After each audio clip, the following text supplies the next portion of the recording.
नमस्कार, times of Swaraj में आप सबों का स्वागत है। मैं हूं संतोष सिंह और आज हम टाइम्स ऑफ स्वराज में बात कर रहे हैं कि बिहार सरकार gang of Manish Kashyap type के जो यूट्यूबर्स हैं, जो भावनाओं को भड़काने का काम करते हैं, जातीय उन्माद फैलाने का काम करते हैं, धर्म के नाम पर उन्माद फैलाने का काम करते हैं, अलग अलग तरीके की चीज़ों को व्यू पाने के लिए जो काम करते रहते हैं, ऐसे यूट्यूबर्स पर कार्रवाई शुरू की है। वहीं दूसरे और 100 ऐसे ऐप जो बच्चों को जुआ खेलने के लिए प्रेरित करता है, सट्टा लगाने के लिए प्रेरित करता है, ऐसे 100 ऐप को भी बंद करने का सरकार ने फैसला लिया है। और सरकार इस फैसला को अमल में लाने के लिए जो भी ऐप वाली कंपनी है उस पर नकेल कसना शुरू कर दिया है। दोनों पहलू अपने आप में अलग अलग तरीके से हम सोच भी सकते हैं, समझ भी सकते हैं। वैसे खबर यह है कि मनीष कश्यप को बेतिया कल आना था, आज पटना आना है, लेकिन मदुरई सेंट्रल जेल ने सुरक्षा कारणों से उन्हें बिहार लाने से मना कर दिया है। बेतिया में अब 24 तारीख को तिथि निर्धारित की गई है। पटना में आज शाम ये निर्णय होगा कि उन्हें कब प्रोड्यूस करना है। आर्थिक अपराध इकाई ने जो उन पर चार्जशीट दाखिल किया था, उसी चार्जशीट के आलोक में उन पर ये सदैव उपस्थित होने का आदेश कोर्ट ने किया था। लेकिन फिलहाल सदैव उपस्थिति को लेकर जो कोर्ट ने सम्मन भेजा था, मतलब जो सूचना भेजी थी तमिलनाडु सरकार को, उसमें फ़िलहाल तमिलनाडु पुलिस ने और प्रशासन ने थोड़ी ये जताई है कि सुरक्षा कारणों से हम उसे लेके नहीं आ सकते। खैर, ये मनीष कश्यप को लेकर अपडेट है। इस तरीके की जो यूट्यूबर्स हैं जो इस धंधे में लगे हुए हैं, उन पर लगातार कार्रवाई हो रही है।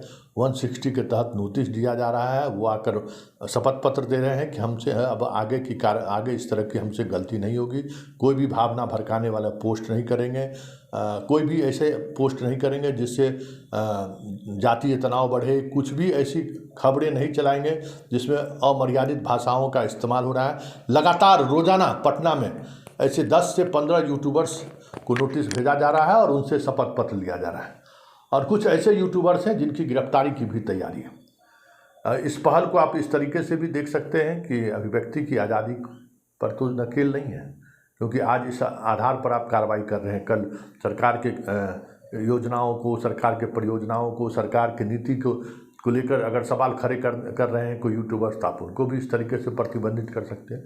लेकिन हर निर्णय का दो पहलू होता है, और जैसे दो सिक्के का दोनों अलग अलग रहता है, वो निर्णय का है। लेकिन सरकार ने ये निर्णय लिया है और इस निर्णय के अनुपालन के लिए हर जिले में जो साइबर थाने बनाए गए हैं, उस थाने को विशेष जिम्मेवारी दी गई है। और वो जिम्मेवारी इस स्तर पर है कि थोड़ा भी लापरवाही अगर कहीं दिखे किसी भी स्तर पर, तो ऐसे यूट्यूबर्स पर FIR दर्ज करने से परहेज नहीं करना है।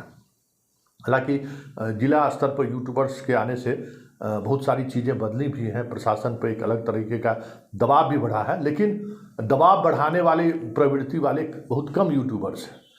ढेर सारे यूट्यूबर्स ऐसे हैं जो समाज के उन कुरीतियों को, उन बुराइयों को सबसे ज़्यादा फोकस करने की कोशिश करते हैं जिससे समाज को नुकसान ही होता है। लव मैरिज को लेकर कोई ऐसी खबरें हैं, उसको इस तरीके से चटपटे ढंग से चलाना, एक उसका अलग दर्शक भी है और व्यूअरशिप भी उसका है। लेकिन उससे समाज पर क्या प्रभाव पड़ता है, हमें लगता है कि ये समझदारी यूट्यूबर्स में नहीं है, और इसका क्या नुकसान आने वाले समय में होगा समाज को, ये समझने को वो तैयार नहीं है। लव मैरिज कर लिए तो ठीक है, लड़की लड़का भाग कर शादी कर लिया, लेकिन वही 6 महीने बाद क्या स्थिति होती है उस लव मैरिज करने वाले लड़के लड़कियों का, उस पर हम स्टोरी नहीं करते। पाकिस्तान से भाग कर आई है, बच्चे अभी बहुत अच्छा लग रहा है, 6 महीने बाद वो किस तरीके से फिर चीज़ें बदलेंगी, इस पर अगर हम स्टोरी करने लगे तो जो भावनाओं में जो इस तरीके का फैसला जो लोग लेते हैं, वो फैसला लेने से 1000 बार सोचेंगे। हम क्या चला रहे हैं खबर, अभी जो ज्योति मौर्य के बारे में जो खबर चला रहे हैं, क्या है वो खबर? हम खबर को इस तरीके से चला रहे हैं जैसे लड़के विक्टिम हैं, लड़कियां अब स्वच्छंद घूमने लगी हैं। ये जो प्रवृत्ति और अलग अलग तरीके से स्टोरी निकाल कर हम चला रहे हैं। पटना से भी खबर आ रही है, कहीं लखनऊ से भी खबर आ रही है, देश के अलग अलग हिस्सों से आ रही है कि किस तरीके से देखिए मजदूरी करके अपने हस्बैंड को पढ़ाया और पराधिकारी बना तो बीवी को छोड़ दिया। अगर यही खबर हम पैरेलली ये भी चलाएंगे कि कितने लड़के ने इस तरीके का काम किया है कि बेरोजगार रहते हुए शादी हुई और जैसे ही नौकरी मिला तो वो अपनी पत्नी को छोड़ दिया। अगर हम इस तरीके से ऑब्जेक्टिवली अगर खबर चलाना शुरू करें तो समाज पर भी और इस तरीके के मामले में जो सवाल खड़े कर रहे हैं उसको दोनों ऑप्शन मिलेंगे, तब वो फैसले लेने की स्थिति में रहेंगे कि हमें क्या करना चाहिए या क्या नहीं करना चाहिए।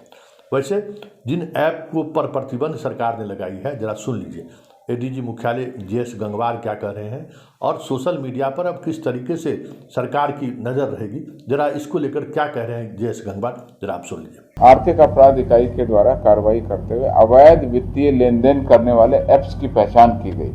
तो जो आप बात कह रहे हैं कि अभियुक्तों की गिरफ्तारी ड्यू कोर्स में होगी, लेकिन जो ऐप है उसमें से तो लाखों लोगों को नुकसान पहुंचा रहा है। वो एक तरह से टाइम बॉम्ब, अगर उस ऐप को हमने बंद नहीं किया तो उससे कितने सारे लोगों का नुकसान हो सकता है। तो ऐसी स्थिति में हम लोगों ने सारे ऐप की पहचान की और ये पाया गया कि इन ऐप को आरबीआई से मान्यता प्राप्त नहीं है, लेकिन ये ऐप उसके बावजूद मान्यता प्राप्त नहीं होने के बावजूद भी वित्तीय लेन देन कर रहे हैं जो अवैध है।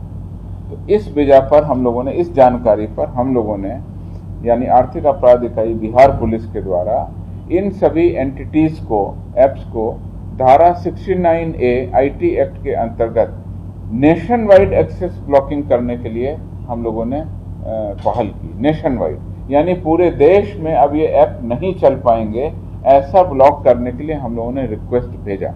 रिक्वेस्ट किसको भेजा?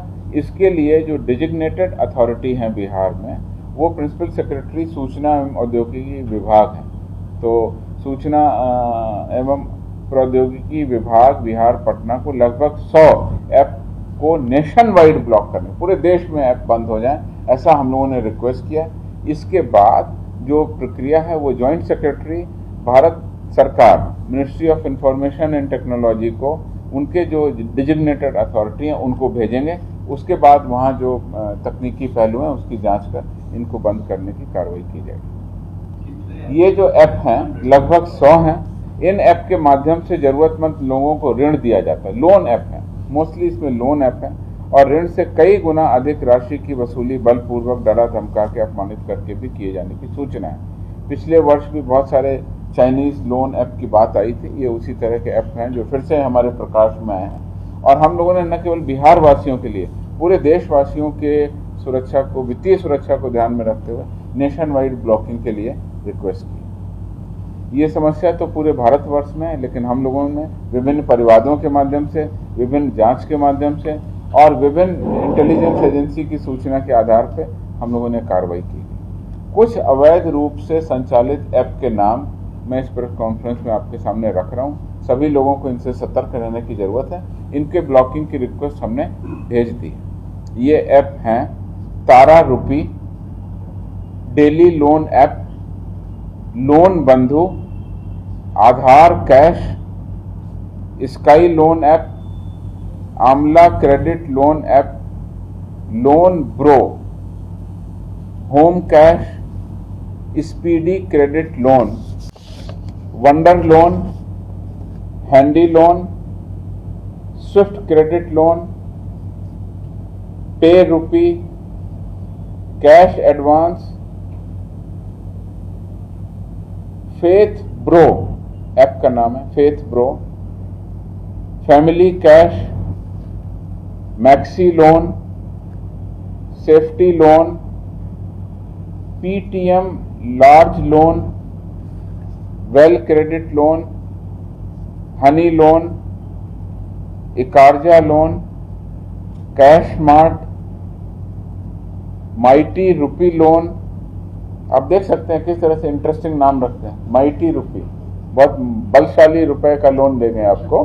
Mighty rupee loan, interest salary loan, pop loan, yes cash, cloud loan. ऐसा लगता है कि बादल से आपको लोन मिल जाएगा। क्लाउड लोन, पैसा जादू नाम है ऐप का, Paisa Jadoo, Life Cash, Credit Wallet, Space Mind loan, SK loan, पूरी सूची मैं आपको चाहता हूं कि इसकी जांच करके ईओयू से आज शाम तक प्रेस कॉन्फ्रेंस में हम लोग डाल देंगे।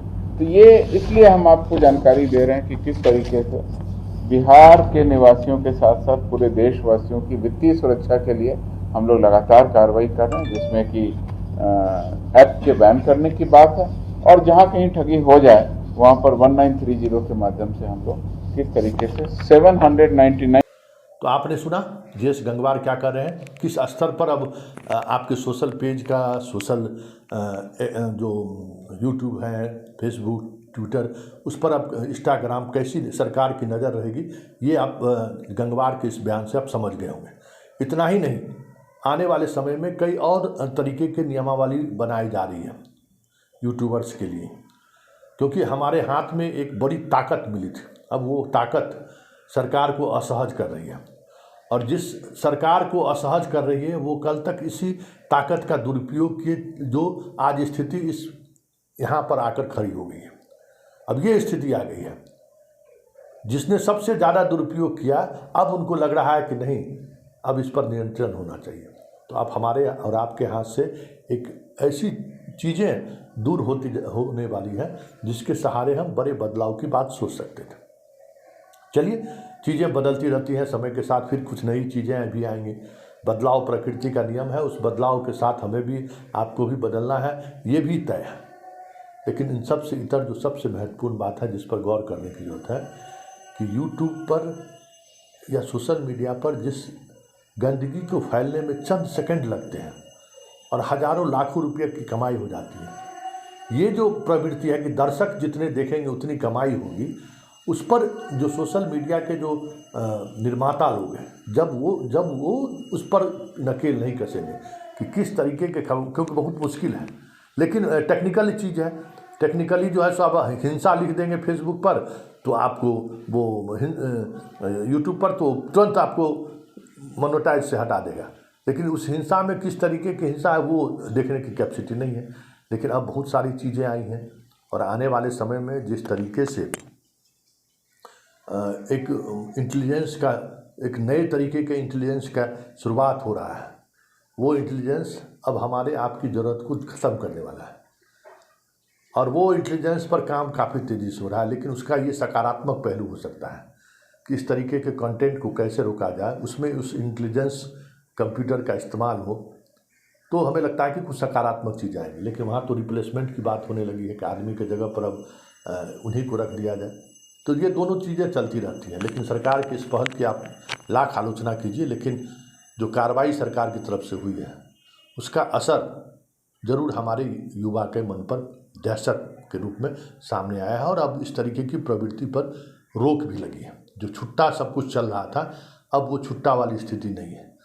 इससे उस तरीके का जो सोशल मीडिया पेज चलाने वाले लोग हैं वो भी थोड़े सावधान हुए हैं, और उसका असर नई पीढ़ी पर भी पड़ रही है, जो हर घंटे नए नए विषयों के लेकर खबर बनाने में पैसे कमाते थे। अब उनको भी डर लगने लगा है कि इस तरह की कार्रवाई होने लगी तो फिर हमारे साथ कोई नहीं है, और मनीष कश्यप जैसे लोगों पर जब इस तरीके से कार्रवाई हो सकती है तो फिर हम किस खेत की मूली है। ये भी एक मैसेज गया है सकारात्मक। चलिए देखिए आगे आगे होता है क्या। हम तो वही कहते हैं, चीज़ें बदलती रहती हैं समय के साथ साथ, इसलिए बदलाव भी ज़रूरी है। सरकार जितनी प्रतिबंध लगाने दीजिए, उस प्रतिबंध के बीच भी कुछ न कुछ ऐसी रास्ता, सकारात्मक चीज़ें सामने आ जाएंगे जिसके सहारे हम आप सब पत्रकारिता करते दिखेंगे। बस मिशन रखिए कि हमें पत्रकार बनना है, पत्रकारिता करनी है। यूट्यूबर्स के जैसे हमें प्रोपगंडा नहीं फैलाना है, और व्यूज़ के लिए हमें किसी भी हद तक नहीं जाना है। समाज रहेगा, देश रहेगा तो हम भी रहेंगे, आप भी रहेंगे। उस मर्यादा, उस सोच को ज़रूर बनाए रखिए, और उसी सोच के तहत इस फील्ड में भी आगे बढ़िए।